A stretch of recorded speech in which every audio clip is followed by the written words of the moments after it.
આ રીતે દરરોજ ઓછામાં ઓછું 2 થી 5 મિનિટ 2 થી 5 મિનિટ કરી લઉં. અસ્થમા શ્વાસ વગેરેની તકલીફ હોય એ લોકો રોજ 15 મિનિટ સુધી કરવાનું. 15 મિનિટ સાંજે, 15 મિનિટ સવારે. એકદમ ધીમી ગતિથી લેવાના છે, ધીમી ગતિથી છોડવાના છે. પૂરા ફેફસા ફૂલાવાના છે, પૂરા ફેફસા ખાલી કરવાના છે. અને હવે વિશ્રામ કરીએ. આગળ વધીને કરીશું કપાલભાતી પ્રાણાયામ. શ્વાસ છોડો, પેટ અંદર. શ્વાસ લેવાની ચિંતા નહીં કરી, એની મેળે લેવાઈ જશે. 1 સેકન્ડનો 1 સ્ટોપ છે. બસ શ્વાસ છોડો, પેટ અંદર.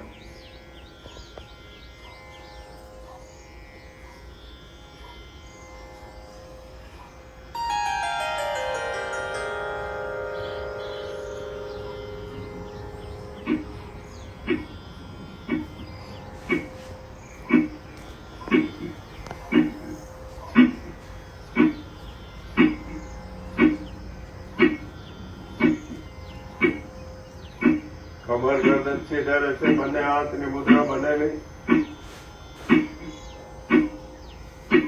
1 સેકન્ડનો 1 સ્ટોપ. 1 મિનિટના 60, 5 મિનિટના 300 શ્વાસ.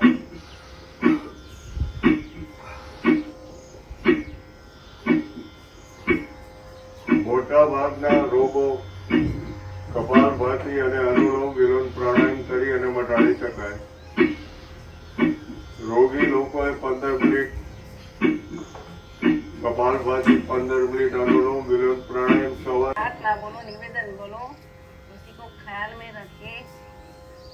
पूनम बेन वो हमारे यहाँ आई और 2 दिन उसी ने भी अपना समय दिया, ये सब ज्ञान दिया।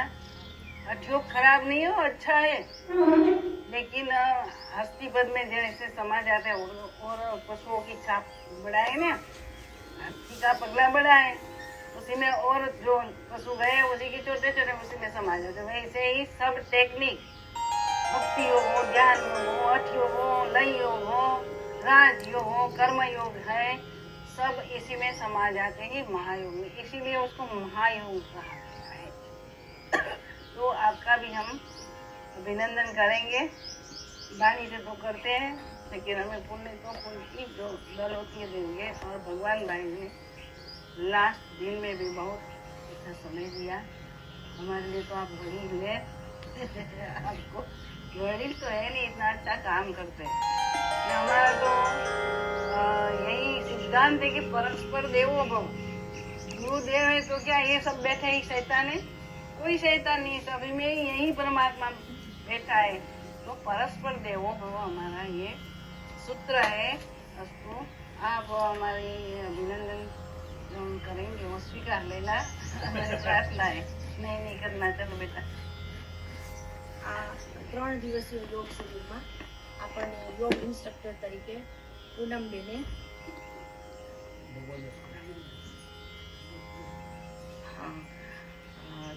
સદગુરુ ભગવાન કી જય। આ 3 દિવસીય યોગ શિબિરમાં આપણને ઇન્સ્ટ્રક્ટર તરીકે શ્રી પૂનમબેને સેવા આપી। આપણે તેમને અભિનંદન પાઠવીએ। ગુરુમાં છે એમને અભિનંદન પાઠવવા ઈચ્છે છે। હું પૂનમબેનને વિનંતી કરીશ કે તેઓ સ્ટેજ પર આવે અને આપણા સારું, ઓકે, આપણે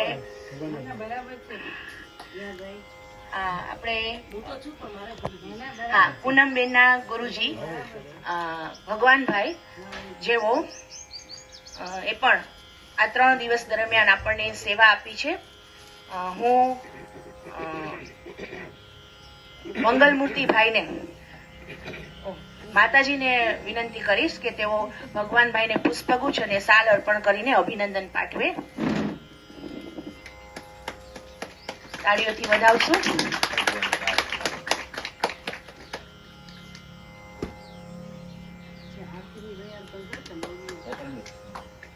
ભગવાનદાસભાઈનો ખૂબ ખૂબ આભાર। તેઓ વર્ષોથી યોગ છે શીખવે છે અને આ નિઃશુલ્ક સેવા આપે છે। સુમેર ક્લબમાં પણ આપતા અને અત્યારે હાલમાં તેઓ એમપી શાહમાં જે તન્ના હોલ છે ત્યાં પણ તેમના યોગ ક્લાસ છે ચલાવે છે। ખૂબ ખૂબ આભાર। હવે એમના શિષ્યા શ્રી પૂનમબેન એમનું આપણે અભિનંદન પાઠવશું.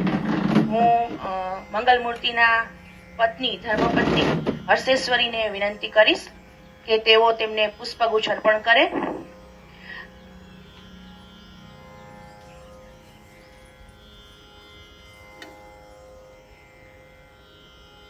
અને કેટીભાઈના ધર્મપત્ની જયશ્રીબેનને વિનંતી કરીશ કે તેઓ પૂનમબેનને પુસ્તક અને શાલ અર્પણ કરે.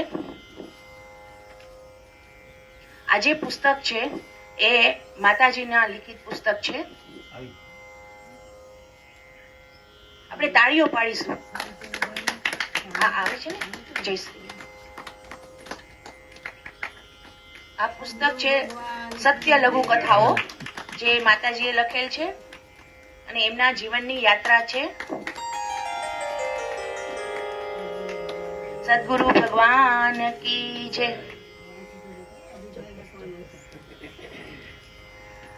હવે આ જે યોગ શિબિર છે એનું આયોજન કરવામાં અને એને સફળ બનાવવામાં, અહીંયા સુધી આ બધા યોગ ઇન્સ્ટ્રક્ટરોને લાવવામાં જેઓને જે ફાળો આપ્યો છે એમાં મારા પપ્પા શ્રી કરશનભાઈને અભિનંદન આપવા માટે હું કેટીભાઈને નમ્ર વિનંતી કરીશ. કેટીભાઈ છે, આ સાચી વાત છે. આ મને ગમ્યું પપ્પા, તમારું સન્માન ન હોય કે હું ઘરનો જ છું. આના બરાબર છે, સાચી વાત છે. છતાં પણ અમે માતાજીની ઈચ્છા છે એટલે આપણે અભિનંદન પાઠવીએ. ચલો, માતાજી અભિનંદન પાઠવે છે. આપું છું. ના કહીશ. પુષ્પગુચ્છ છે, મંગલમૂર્તિ અર્પણ કરે છે અને પુસ્તક છે એ કેટીભાઈ આપશે અને શાલ ઓઢાડશે અને અભિનંદન આપશે. તાળીઓથી વધાવશું આપણે.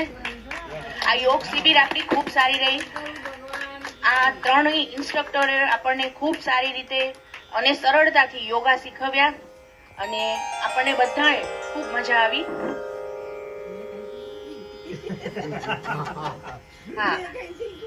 હા, માતાજીએ આપણને યોગ અને મહાયોગ એના વિશે પ્રવચન આપ્યું.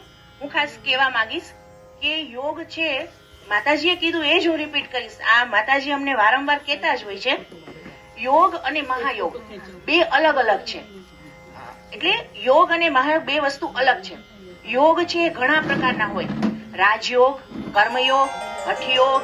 આ બધા યોગ છે એ મહાયોગમાં સમાયેલા છે.